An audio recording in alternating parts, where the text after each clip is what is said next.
क्या आप जानते हैं कि भीष्म पितामह का जन्म कैसे हुआ और उनकी शादी क्यों नहीं हुई? आइए, जानते हैं इसके पीछे छुपे रहस्य को। बहुत समय पहले हस्तिनापुर की राजधानी पर महान राजा शांतनु का शासन था। एक बार जब वह गंगा नदी के किनारे घूम रहे थे, तो उनकी मुलाकात एक सुंदर युवती से हुई।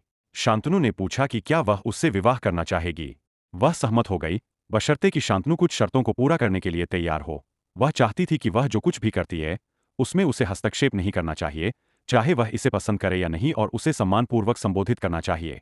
जिस क्षण ये शर्तें टूट जाएंगी, वह उसे हमेशा के लिए छोड़ देगी। शांतनु सहमत हो गए और उन्होंने युवती से विवाह कर लिया और उसके साथ खुशी खुशी रहने लगे। हर बार जब कोई बच्चा पैदा होता, तो युवती जाती और बच्चे को नदी में फेंक देती।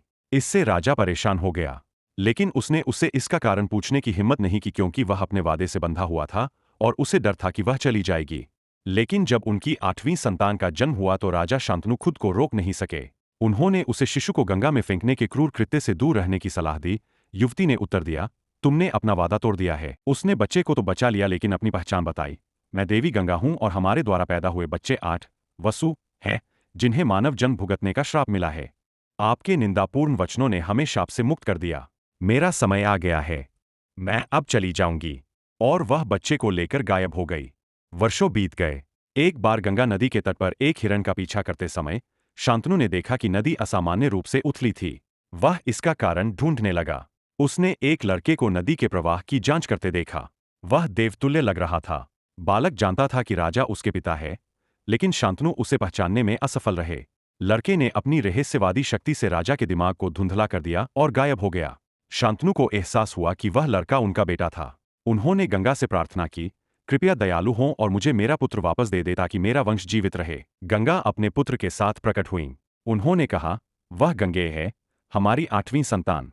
उन्होंने वैदिक ज्ञान में महारत हासिल कर ली है और एक राजा के कर्तव्यों को जानते हैं। इसके बाद उन्हें देवव्रत के नाम से जाना जाएगा। राजा शांतनु देवव्रत के साथ लौट आए।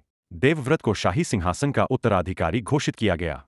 एक बार यमुना नदी के किनारे घूमते हुए शांतनु की नजर एक युवती पर पड़ी। उन्होंने उसकी पहचान के बारे में पूछताछ की। मैं प्रमुख मछुआरे की बेटी सत्यवती हूं। उसकी सुंदरता से मंत्रमुग्ध होकर राजा ने सत्यवती से विवाह करना चाहा। उसने सहमति के लिए उसके पिता से संपर्क किया। पिता ने कहा, महाराज, मुझे अपनी पुत्री के लिए आपसे अधिक उपयुक्त पति कभी नहीं मिल सकता, लेकिन उससे उत्पन्न पुत्र ही हस्तिनापुर के राज सिंहासन का उत्तराधिकारी होना चाहिए। सत्यवती की तीव्र इच्छा चाहती थी कि राजा शांतनु मुख्य मछुआरे की शर्त स्वीकार कर ले, लेकिन अपने पुत्र देवव्रत के प्रति उनके गहरे प्रेम ने उन्हें ऐसा करने से रोक दिया। इससे शांतनु बहुत उदास हो गए। वह हस्तिनापुर लौट आए और चुपचाप कष्ट सहने लगे। राजा ने उत्तर दिया, देवव्रत, तुम मेरे इकलौते पुत्र हो, लेकिन क्या होगा यदि आप युद्ध में मारे गए? तो महान भरत राजवंश का अंत हो जाएगा। देवव्रत समझ गए कि यह उनके पिता के दुख का वास्तविक कारण नहीं था। राजा के सारथी से उसे आंतरिक कहानी और सत्यवती से विवाह करने की राजा की इच्छा के बारे में पता चला। देवव्रत प्रमुख मछुआरों के पास पहुंचे और राजा शांतनु की ओर से विनती की। उन्होंने यह भी वादा किया कि वह कभी भी शाही सिंहासन स्वीकार नहीं करेंगे। लेकिन आपके बेटों के बारे में क्या? आपके इनकार के बावजूद वे सिंहासन पर दावा कर सकते हैं। मछुआरे ने इशारा किया। देवव्रत जानते थे कि यह किस ओर जा रहा है, इसलिए उन्होंने एक और शपथ ली। मैं जीवन भर ब्रह्मचर्य का पालन करने की शपथ लेता हूं। खुश होकर देवताओं ने देवव्रत पर फूलों की वर्षा की और कहा, अपने पिता के लिए ऐसी प्रतिज्ञा लेने के लिए देवव्रत, भीष्म, शक्तिशाली, की उपाधि के योग्य है।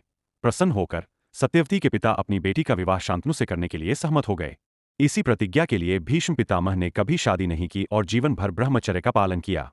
ऐसी और रहस्यमयी कहानियों के लिए चैनल को सब्सक्राइब करें।